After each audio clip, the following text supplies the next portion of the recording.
గ్రహాంతరవాసినని నాసాలో ఉద్యోగం ఇవ్వాలంటూ 9 ఏళ్ల ఓ పిల్లాడు దరఖాస్తు పెట్టుకున్నాడు.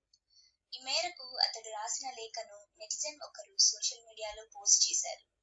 కొద్ది క్షణాల్లోనే ప్రపంచవ్యాప్తంగా వైరల్ అవడంతో చదివిన వారంతా పొట్టచెక్కలయ్యేలా నవ్వుకుంటున్నారు. ప్లానిటరీ ప్రొటెక్షన్ ఆఫీసర్స్ ఉద్యోగాల కోసం ఇటీవల నాసా నోటిఫికేషన్ విడుదల చేసిన సంగతి అందరికీ తెలిసిందే. ఏలియన్ మైక్రో ఆర్గానిజం నుంచి భూమిని పరిరక్షించడమే ఈ అధికారుల పని. అయితే ఈ ఉత్తరం రాసిన పిల్లాడు సదరు పోస్టుకు తాను సరిగ్గా సరిపోతానని చెప్పుకొచ్చాడు. ఈ ఉద్యోగానికి అతడికున్న అర్హతలేంటో అతగాడి మాటల్లోనే వినండి. డియర్ నాసా, నా పేరు జాబ్ డేవిస్. ప్లానిటరీ ప్రొటెక్షన్ అధికారి పోస్ట్ కోసం నేను దరఖాస్తు చేయాలనుకుంటున్నాను. నాకు 9 ఏళ్లే అయినా ఆ ఉద్యోగం చేసేందుకు సరైన వాడినని భావిస్తున్నాను.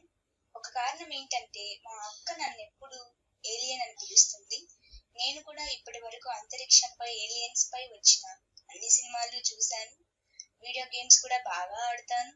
నేను చిన్నవాడిని కాబట్టి ఏలియన్స్ లాగా ఆలోచించగలను అంటూ తన దరఖాస్తులో పేర్కొన్నాడు. ఇక చివర్లో తన పేరు కింద గార్డియన్ ఆఫ్ ది గెలాక్సీ, 4వ గ్రేడ్ అని రాయడం కొసమెరుపు. ఇది ఎంతవరకు నిజమో ఇంకా తెలియాల్సి ఉంది. ఏది ఏమైనప్పటికీ ఈ వార్త సోషల్ మీడియాలో హల్చల్ చేస్తుంది. Thank you for watching. జై హింద్.